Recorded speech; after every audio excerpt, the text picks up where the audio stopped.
and he benefited from many major scholars of Pakistan. And he has been since long time in UK and one of the active scholars in his masjid and in Glasgow and Masjid Al-Faruq, and he's the Secretary General of Markazi Jamiat Al-Hadith and one of our leading sheikh. So without any further ado, I will ask the sheikh to conclude this conference. Jazakumullah khair. Assalamu alaikum wa rahmatullahi wa barakatuh.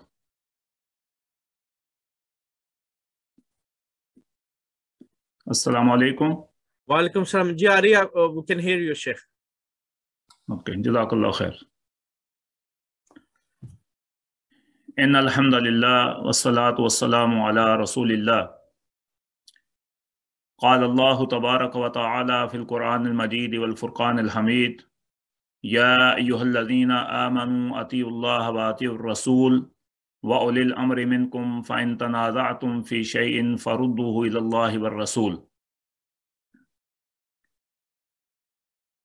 سب سے پہلے میں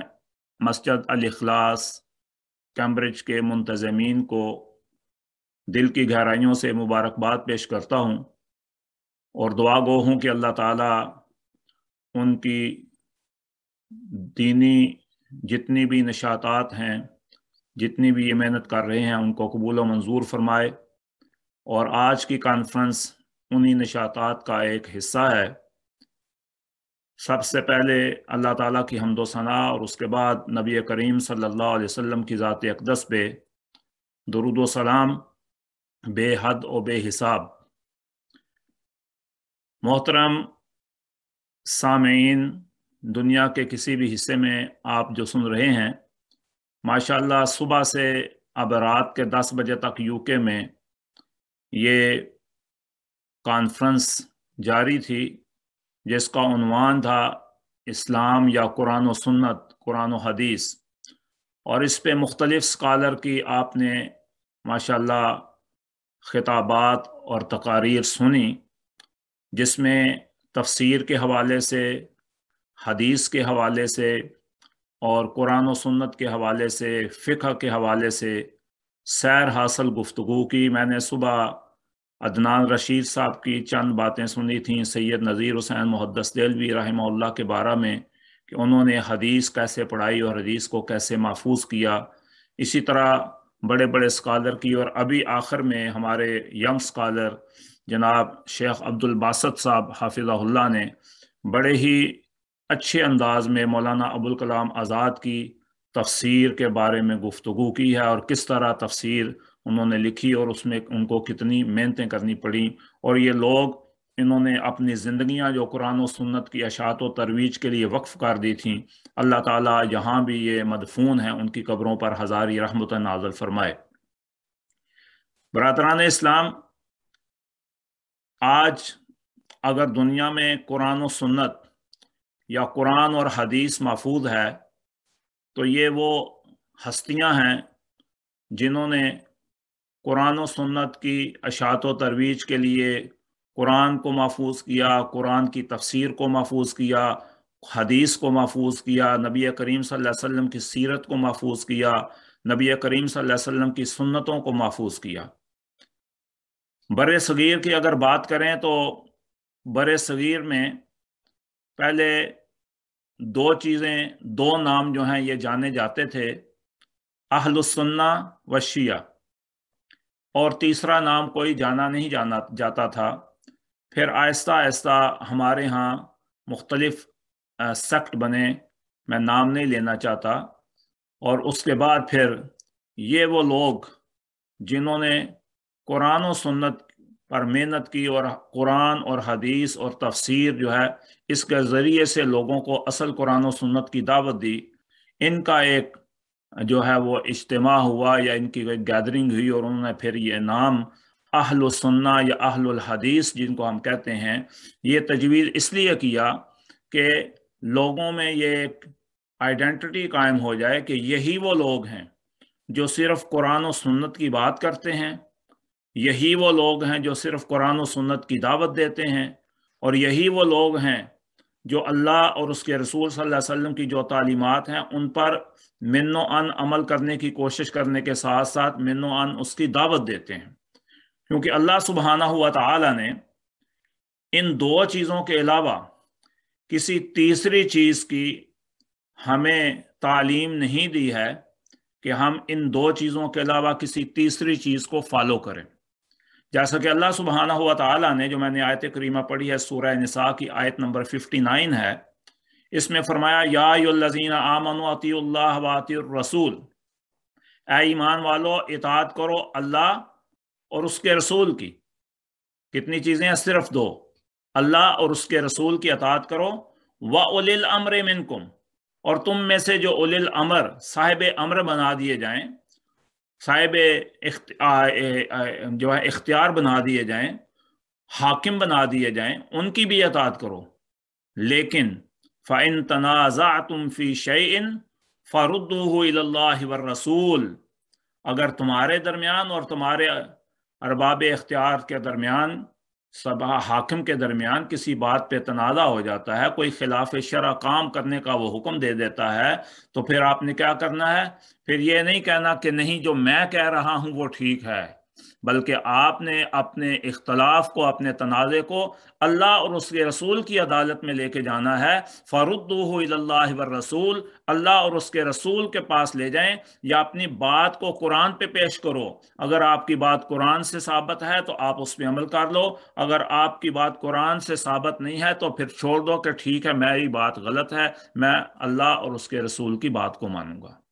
یا حدیث میں پیش کرو، نبی کریم صلی اللہ علیہ وسلم کی حدیث سے، آپ صلی اللہ علیہ وسلم کی سنت سے اگر یہ بات ثابت ہے تو پھر آپ اس پہ عمل کرو۔ قرآن پاک میں بے شمار مقامات ہیں، وقت کی قلت کے پیش نظر کیونکہ میں نے اس کو کنکلوڈ کرنا ہے، آج کی ساری کانفرنس کا خلاصہ یہ ہے کہ صرف اللہ اور اس کے رسول کی اطاعت کی جائے گی۔ سورہ انفال میں اللہ سبحانہ ہوا تعالیٰ نے ارشاد فرمایا اطیعوا اللہ ورسولہ ولا تولوا عنہ وانتم تسمعون، آیت نمبر 20 ہے سورہ انفال کی، اس میں بھی اللہ سبحانہ و تعالیٰ یہی بات ارشاد فرما رہے ہیں، اللہ اور اس کے رسول کی اطاعت کرو۔ اسی طرح سورہ آل عمران کی آیت نمبر 32 ہے، اللہ سبحانہ و تعالیٰ اپنے نبی کریم صلی اللہ علیہ وسلم کو یہ فرما رہے ہیں قُلْ اطیعوا اللہ والرسول، انہیں کہہ دیجئے کہ اللہ اور اس کے رسول کی اطاعت کرو۔ اسی طرح سورہ نور میں اللہ سبحانہ ہوا تعالی ارشاد فرماتے ہیں، آیت نمبر 56 ہے، فرمایا وَأَقِیمُوا الصَّلَاةَ وَآتُوا الزَّکَاةَ وَأَطِیعُوا الرَّسُولَ لَعَلَّکُمْ تُرْحَمُونَ، نماز قائم کرو، زکوٰۃ ادا کرو اور اطاعت کرو اللہ اور اس کے رسول کی۔ یہاں دیکھیں پہلے نماز کا ذکر ہے، پھر زکوٰۃ کا ہے، پھر اطاعت کرو اللہ کے رسول کی، اطیعوا الرسول۔ مطلب یہ ہے کہ آپ کی وہ نماز ہی نہیں ہے جو اللہ کے نبی کریم صلی اللہ علیہ وسلم کی سنت سے ثابت نہیں، آپ کی وہ زکوٰۃ ہی نہیں ہے جو اللہ اور اس کے رسول صلی اللہ علیہ وسلم کی تعلیمات سے ثابت نہیں، لعلکم ترحمون، تاکہ تم پہ رحم کیا جائے۔ مختصراً یہ ہے کہ اللہ اور اس کے رسول کی اطاعت میں ہی کامیابی ہے۔ میں تھوڑا سا آپ کو پیچھے لے کے چلتا ہوں، جب حضرت ابراہیم علیہ السلام بیت اللہ کی دیواریں تعمیر کر رہے تھے اور آپ نے بیت اللہ کی دیواروں کو مکمل کیا، تو اس کے بعد دعا کی اللہ تعالیٰ سے، اور اللہ تعالیٰ سے کیا مانگا؟ اللہ تعالیٰ سے وہی مانگا جس کی آج ہم دعوت دیتے ہیں، اور وہ اللہ تعالیٰ سے یہ مانگا کہ ربنا وابعث فیہم رسولا منہم یتلو علیہم آیاتک وَيُعَلِّمُهُمُ الْكِتَابَ وَالْحِكْمَةَ وَيُزَكِّيهِمْ إِنَّكَ أَنْتَ الْعَزِيزُ الْحَكِيمُ، اے اللہ انہی میں سے ایک رسول بھیج جو ان پر تیری آیات پڑھے، وَيُعَلِّمُهُمُ الْكِتَابَ وَالْحِكْمَةَ، اور ان کو کتاب اور حکمت کی تعلیم دیں۔ کتنی چیزیں؟ ایک تو اللہ کا رسول بھیجو جو انہی میں سے ہو، اور وہ کون آئے؟ جناب محمد الرسول اللہ صلی اللہ علیہ وسلم۔ وَيُعَلِّمُهُمُ الْكِتَابَ وَالْحِكْمَةَ، وہ آ کے کرے کیا؟ ان کو کتاب و حکمت کی تعلیم دیں۔ مفسرین نے لکھا ہے کہ الکتاب القرآن والحکمت سنت رسول اللہ صلی اللہ علیہ وسلم، کہ حکمت سے مراد یہاں اللہ کی کتاب قرآن، کتاب سے مراد جو ہے اللہ کی کتاب قرآن ہے، اور حکمت سے مراد جناب محمد رسول اللہ صلی اللہ علیہ وسلم کی سنت ہے۔ اور وہ کتاب اور سنت سے ہوگا کیا؟ وَيُزَكِّيهِمْ، ان کا تزکیہ نفس ہوگا، یہ گناہوں کی آلودگیوں سے پاک ہوں گے، یہ شرک کی آلودگیوں سے پاک ہوں گے، یہ بدعت کی آلودگیوں سے پاک ہوں گے۔ تو ابراہیم علیہ السلام نے جب یہ دعا مانگی تو پھر اللہ تعالیٰ نے اس دعا کی قبولیت کا ذکر جو ہے دوسرے مقام پہ اس طرح کیا ہے، فرمایا لَقَدْ مَنَّ اللَّهُ عَلَى الْمُؤْمِنِينَ إِذْ بَعَثَ فِيهِمْ رَسُولًا مِّنْ أَنفُسِهِمْ يَتْلُو عَلَيْهِمْ آيَاتِهِ وَيُزَكِّيهِمْ وَيُعَلِّمُهُمُ الْكِتَابَ وَالْحِكْمَةَ وَإِنْ كَانُوا مِنْ قَبْلُ لَفِي ضَلَالٍ مُبِينٍ۔ البتہ اللہ تعالیٰ نے مومنوں پہ احسان کیا، مومنوں کے ساتھ بہت بڑی نیکی کی ہے۔ کیا نیکی کی؟ اِذْ بَعَثَ فِيهِمْ رَسُولًا مِّنْ أَنفُسِهِمْ کو جو ابراہیم علیہ السلام نے مانگا تھا، اللہ تعالیٰ نے انہی میں سے ایک رسول بھیجا جناب محمد رسول اللہ صلی اللہ علیہ وسلم کی شکل میں، یَتْلُو عَلَيْهِمْ آیَاتِهِ جو ان پر اللہ کی آیات پڑھتا ہے، وَيُزَكِّيهِمْ اور ان کا تزکیہ نفس کرتا ہے، وَيُعَلِّمُهُمُ الْكِتَابَ وَالْحِكْمَةَ پھر دو ہی چیزیں، ان کو کتاب و حکمت کی تعلیم دیتا ہے، تیسری کوئی نہیں۔ وَإِنْ كَانُوا مِنْ قَبْلُ لَفِي ضَلَالٍ مُبِينٍ اور اس سے پہلے یہ لوگ واضح گمراہی میں سے، یعنی جہاں کتاب و سنت ہوگی وہاں گمراہی نہیں ہوگی، اور جہاں گمراہی ہوگی وہاں کتاب و سنت نہیں ہوگی۔ تو لہذا اگر ہم یہ چاہتے ہیں کہ ہم گمراہی کے اندھیروں سے نکلیں اور اللہ تعالی ہمیں صراط مستقیم کی روشنی والے رستے پہ لے جائے، تو پھر ہمیں جو ہے قرآن و سنت کو اپنانا ہوگا۔ آخری آیت قرآن پاک کی اپنے موضوع کے مطابق حوالہ دے کے میں اپنی بات کو اختتام کی طرف لے کے جاتا ہوں۔ اللہ سبحانہ و تعالیٰ نے تیسرے مقام پہ ارشاد فرمایا، هُوَ الَّذِي بَعَثَ فِي الْأُمِّيِّينَ رَسُولًا مِّنْهُمْ يَتْلُو عَلَيْهِمْ آيَاتِهِ وَيُزَكِّيهِمْ وَيُعَلِّمُهُمُ الْكِتَابَ وَالْحِكْمَةَ وَإِنْ كَانُوا مِنْ قَبْلُ لَفِي ضَلَالٍ مُبِينٍ۔ اللہ سبحانہ و تعالیٰ ارشاد فرماتے ہیں اللہ کی ذات وہ ذات ہے جس نے ان امی لوگوں میں ایک ایسا رسول بھیجا، یتلو علیہم آیاتہ جو ان پر اللہ کی آیات جو ہے وہ تلاوت کرتا ہے، وَيُزَكِّيهِمْ اور ان کا تزکیہ نفس کرتا ہے، وَيُعَلِّمُهُمُ الْكِتَابَ وَالْحِكْمَةَ اور ان کو کتاب و حکمت کی تعلیم دیتے ہیں۔ تینوں آیات جو میں نے آپ کے سامنے پڑھی ہیں ان میں ایک ہی چیز کا ذکر ہے، وَيُعَلِّمُهُمُ الْكِتَابَ وَالْحِكْمَةَ وَيُعَلِّمُهُمُ الْكِتَابَ وَالْحِكْمَةَ وَيُعَلِّمُهُمُ الْكِتَابَ وَالْحِكْمَةَ ان کا قرآن و سنت کی کتاب و حکمت کی جو ہے وہ اللہ کا نبی تعلیم دیتا ہے۔ تو پتہ یہ چلا کہ اصل دین، اصل شریعت، اصل ہدایت کا رستہ، صراط مستقیم کی طرف لے جانے والا رستہ جو ہے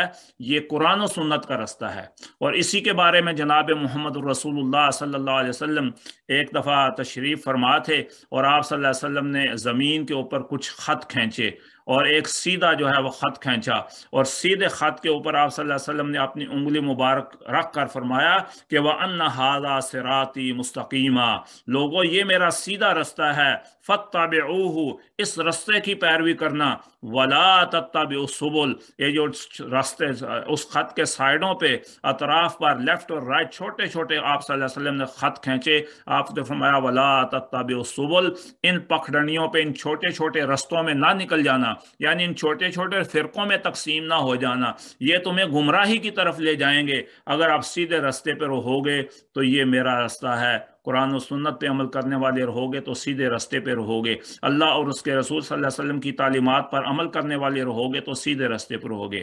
یہی مسلک اہل حدیث ہے، یہی اہل حدیث کی دعوت ہے کہ آؤ لوگو دروازے غیراں دے چھوڑو، محمد نبی نال رشتہ چا جوڑو، محمد دا باغی ہے باغی خدا دا ولی جو ولی مصطفیٰ دا، جنہیں پلہ پھڑیا نہیں نور الہدا دا، کسے ساتھی بننا نہیں اس بے وفا دا۔ اللہ تعالیٰ سے دعا ہے کہ اللہ تعالیٰ جو بھی ہمارے اسکالر حضرات نے صبح سے لے کے شام تک آپ کو قرآن و سنت کی دعوت دی ہے، اللہ تعالیٰ ان کے علم و عمل میں برکت عطا فرمائے، اور صحیح معنوں میں ہمیں قرآن و سنت کی تعلیمات خود عمل پیرا ہونے کی توفیق عطا فرمائے، اور یہی خالص دین